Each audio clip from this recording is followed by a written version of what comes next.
Husam Zomlot, who is the Palestinian ambassador to the UK. Welcome to you.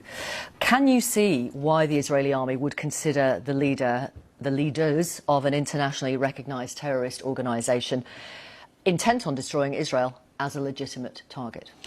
Well, we have really to talk about this term terrorism that has been used elastically for the last 75 years. By many countries in the West and by the international community. Because the West is absolutely complicit in this whole oppression of the Palestinian people. And you know, the Balfour Declaration was issued here. And since then, the Palestinian people has been in a continuous, ongoing state of dispossession, of subjugation, of besiegement.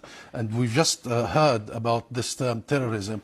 When you send your 40 war planes to Gaza, bombarding residential compounds, killing all these children and women, and wiping entire families, that is the definition of terrorism. So we have to be careful about the use of the term terrorism. The Palestinian people have been subjected to a state-sponsored terrorism for a 75-year period. I'm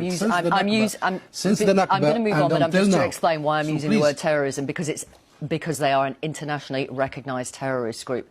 Now the international community is saying Egypt, for example, has been trying to broker a ceasefire. The National Security Advisor at the White House has called for de-escalation. The UN Middle East envoy has called for restraint.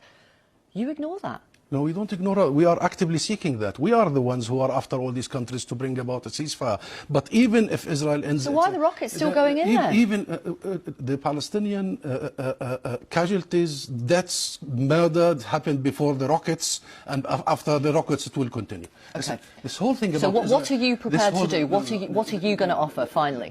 Let me tell you one thing. This whole thing about Israel enforcing some sort of a rule of law, and that we, the Palestinians, are the ones who are always abhorrent, has got to end. Right, Israel is enforcing a system of apartheid as per every single international human rights organizations, including Amnesty here and the US Human Rights Watch and everyone. That's what it is enforcing this. And international law is clear. People under such oppression and subjugation have the right to resist as per international law. When we take Israel to the International Court of Justice to hear from global judges, it's the UK that votes against us. It's the US that veto us. When we go to the ICC to bring about accountability and an end, it's the West that incensed to put Israel above the law. And keep giving them the impunity they have. And unless that impunity ends, you will invite me again and you will see many more Palestinian victims, unfortunately. Thank you very much for being with us on Newsnight this evening, Dr. Zomlot. Thank you.